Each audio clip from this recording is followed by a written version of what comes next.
20 years, nothing moved him. His community cast him out at 23, and he never argued back. Books banned across Europe. He kept working. People who'd never read a page of him called him an atheist, and he didn't reply. Then one night in 1672, he took a sheet of paper, lettered 2 words across it, and went for the door. Someone locked it. This looks like the night his philosophy failed him. I think it's the best evidence he meant every word of it. You'll get what he actually promised, what he never promised, and what he did with the next morning. I'll also tell you exactly how we know this story, and how far the man who told it stood from the night itself. That matters, and most retellings skip it. The version you'll hear repeated has been polished by 3 centuries of telling, and the Polish is the part I want to take off. Every account of him paints the same portrait, and after a while a portrait like that stops being a person and starts being a statue. Statues don't have nights like this one. So, 2 words on a piece of paper and a door that wouldn't open. To understand why that night broke him, you need to know who died. 1672. The Dutch still call it the disaster year. French armies came across the border and the Republic panicked. The government that had held the country together for 2 decades took the blame for all of it. Johann de Witt had effectively run that government. He and his brother Cornelis built the thing Spinoza lived inside, a tolerant republic. Commercial, argumentative, unusually willing to leave a man alone with his own thoughts. Understand what that meant for him personally, because it wasn't a political preference. Picture the arithmetic of his life, a man expelled by his own community at 23, writing things that could get him imprisoned almost anywhere else in Europe. Holland let him do it, barely, and the de Witts were why. Without them, no printer sets his pages, even anonymously. No landlord risks the lodger. No quiet decades in an attic with a lens grinder's wheel and an unfinished book. Every condition of the life he'd built ran back through 2 men he had probably never spoken to. They weren't his allies, and as far as anyone can tell, he never met either of them. They were simply the ground he stood on. And in August of that year, the ground went. On the 20th of August, a crowd gathered outside the prison in The Hague. The brothers were brought out.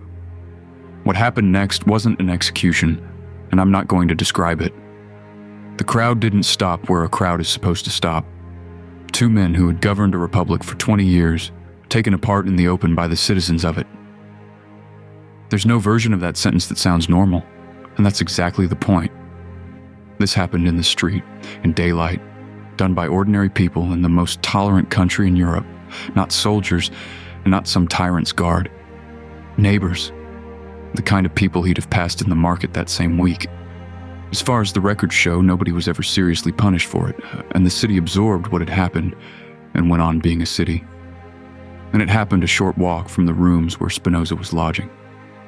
The Hague was a small city, and sound carries. He didn't read about it in a letter weeks later.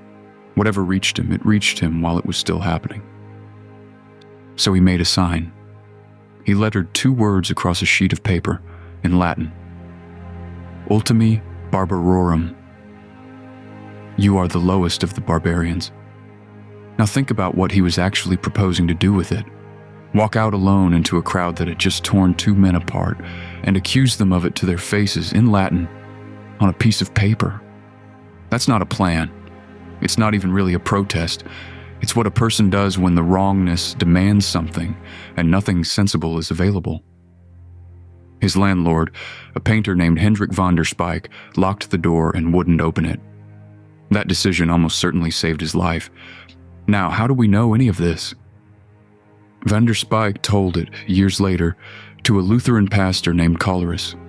Coleris went on to live in that very house, and he wrote the first serious life of Spinoza. He published it in 1705, 28 years after Spinoza died.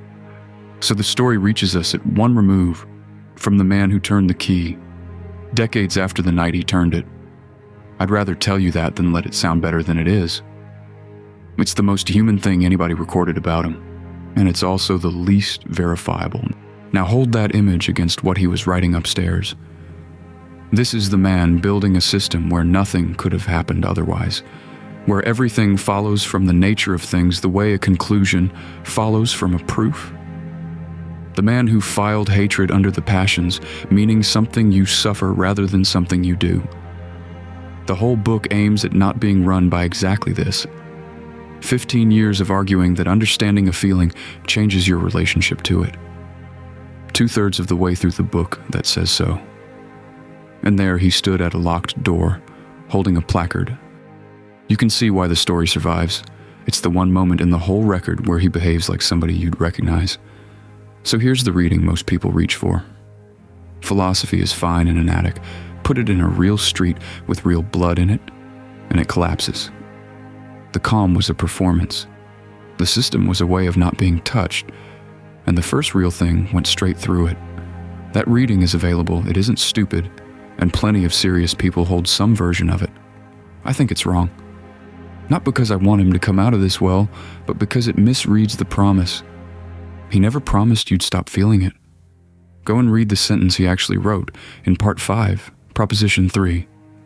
An effect that is a passion stops being a passion as soon as you form a clear and distinct idea of it. Read the words doing the work there.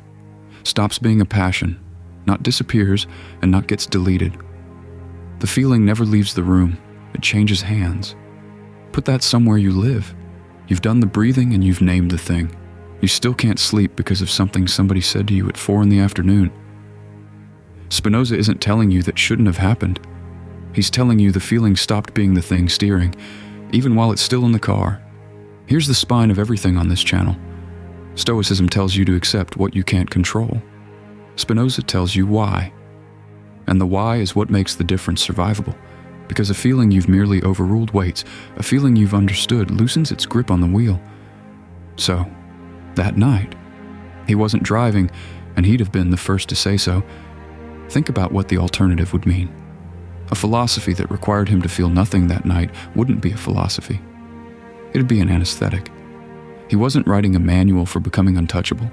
He was writing about what freedom could mean for something that can be touched. There's a second thing happening that night, and it's worse. The DeWitts weren't killed by a tyrant. They were killed by the public, in the street, in the freest country in Europe.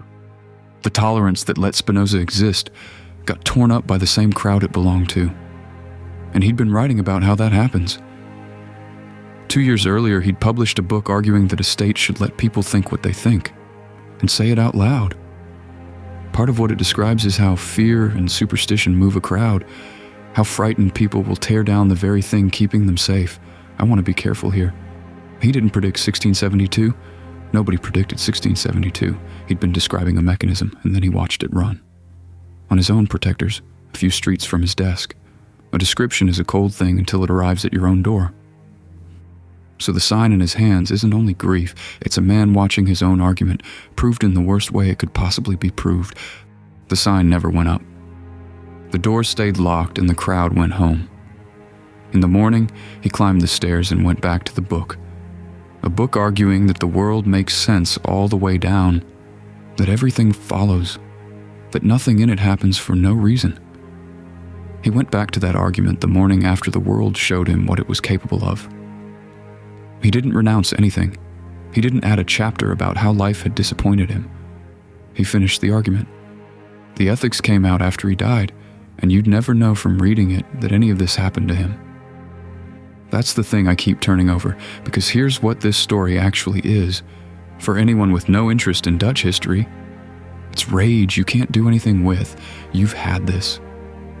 Something goes so wrong that the wrongness seems to demand action, and every action available is stupid or dangerous, and somebody sensible stops you, and you're grateful and humiliated at the same time. That's the whole scene. A man with a piece of paper at a door he can't open. What the philosophy was for was never the absence of that night. It was what he did with the morning after it,